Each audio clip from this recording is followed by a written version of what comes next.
adil buat semua kaum. Kami mengucapkan Assalamualaikum, sambutlah pagi dengan tersenyum. Kami dari kelompok 2 ingin mempresentasikan tentang kritik dan esai. Kelompok 2 siapa aja sih? Ada saya Mupina Rahmaningsih. Saya Muhammad Salman Al-Farisi. Saya Salsabila Nama Raisa Bintaminar. Saya Nurafi Mamulida. Saya Brilian Fajar Maulana. Baik, selanjutnya kita akan masuk ke pengertian teks kritik dan teks esai. Teks kritik adalah teks yang berisi penilaian, kelebihan dan kelemahan sebuah karya secara objektif, disertai dan data-data pendukung, baik sinopsis karya, alasan logis, dan teori-teori yang mendukung. Sedangkan teks esai sendiri adalah teks yang berisi kajian tentang suatu objek atau fenomena tertentu dari sudut pandang pribadi penulisnya, bersifat objektif dan disajikan dengan gaya bahasa khas dari penulis. Tujuan kritik. Tujuan kritik adalah proses analisis dan evaluasi terhadap sesuatu dengan tujuan untuk meningkatkan pemahaman, memperluas apresiasi, atau membantu memperbaiki pekerjaan. 2. Tujuan esai. Menulis esai bertujuan untuk meyakinkan para pembaca agar percaya terhadap pendapat, pendirian, atau penilaian kita tentang sesuatu hal. Berikutnya juga ada ciri-ciri dari kritik. Ciri-ciri dari kritik ini bertujuan untuk memberikan tanggapan atau komentarnya kepada suatu karya, baik itu dari kelebihan, kekurangan, ataupun berupa saran. Yang terakhir ada ciri-ciri dari esai. Ciri-ciri esai ini ada 5. Yang pertama itu berbentuk prosa, yang kedua itu memiliki gaya pembeda, yang ketiga itu selalu tidak utuh, yang keempat itu memenuhi gaya penulisan, dan yang kelima itu bersifat privat atau individu. Baik, untuk selanjutnya kita akan masuk ke dalam materi perbedaan kritik dan esai, baik dari segi pengetahuan maupun dari segi pandangan. Untuk yang pertama kita akan masuk perbedaan kritik dan esai dari segi pengetahuan. Untuk kritik itu sendiri, objek kajiannya berupa karya, sedangkan pada esai, objek kajiannya berupa karya atau fenomena. Pada kritik biasanya terdapat deskripsi karya, sedangkan pada esai tidak terdapat deskripsi karya.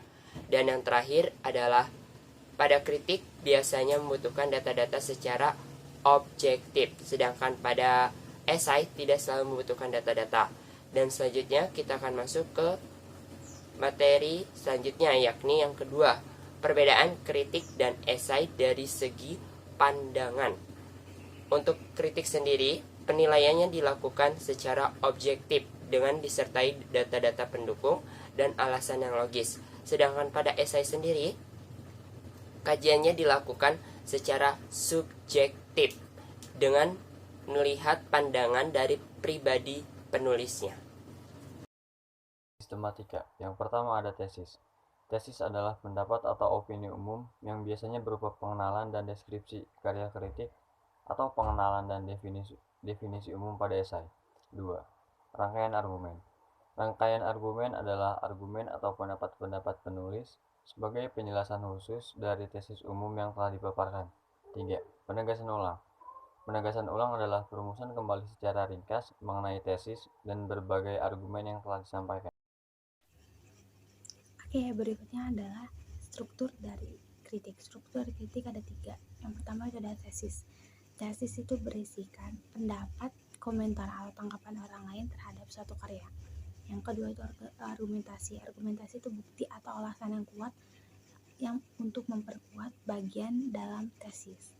Yang ketiga itu adalah penegasan ulang. Penegasan ulang itu mengungkapkan kembali hal yang sudah diceritakan dalam bagian argumentasi dan bagian tesis.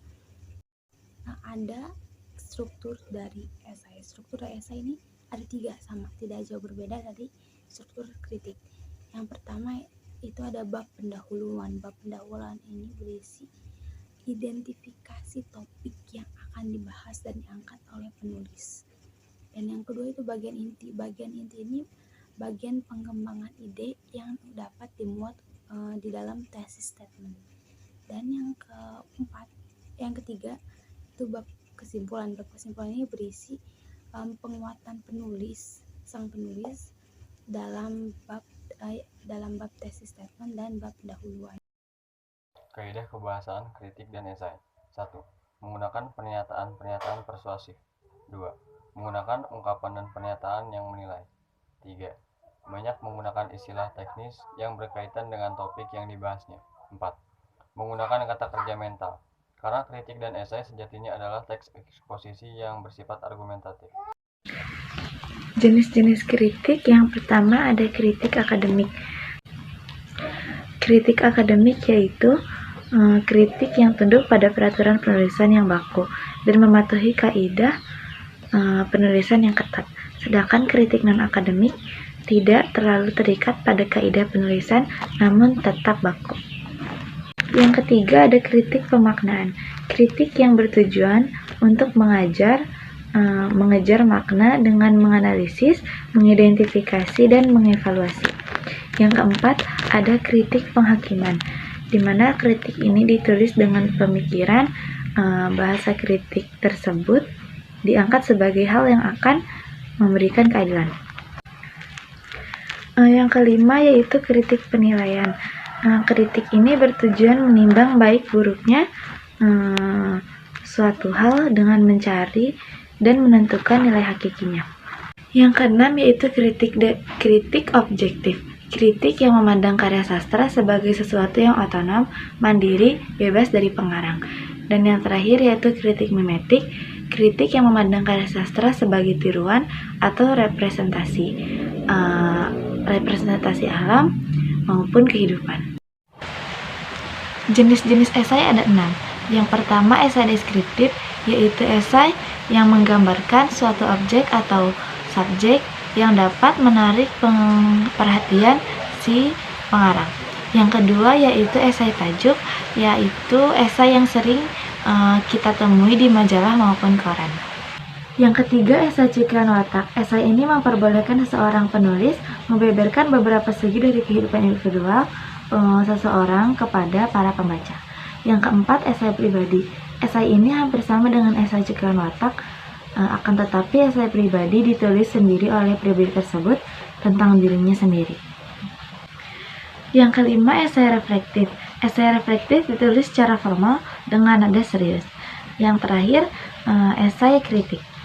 Dalam esai kritik, penulis memusatkan diri pada uraian tentang seni, misalnya lukisan, tarian, pahat, patung, teater, dan kesusastraan. Nilai-nilai dalam kritik dan esai ada 2, fiksi dan non-fiksi. Apa sih fiksi itu? Fiksi itu cerita yang bersifat hayalan, rekayasa, atau rekaan manusia. Contohnya itu kayak berupa novel, terus kayak berupa legenda, berupa komik, dongeng, dan lain-lain. Nah, sedangkan non-fiksi itu bersifat tidak hayal atau nyata. Nah, contohnya itu dapat ditemukan itu kayak berita, buku ilmiah, terus makalah akademik, makalah ilmiah, dan lain-lain. Selanjutnya contoh kritik. Apa sih contoh kritik itu? Kalian udah pada tahu belum kritik itu apa? Nah, saya jelaskan ya, kritik itu kayak orang melakukan sesuatu. Nah, terus kita tuh kayak ngekritik atau komen apa sih sesuatu yang dia lakukan. Nah, contohnya itu ada kayak kualitas barang di toko itu sudah bagus, tapi pelayanan di toko itu teh kayak kurang ramah gitu orang-orangnya. Berikut ini adalah contoh esai.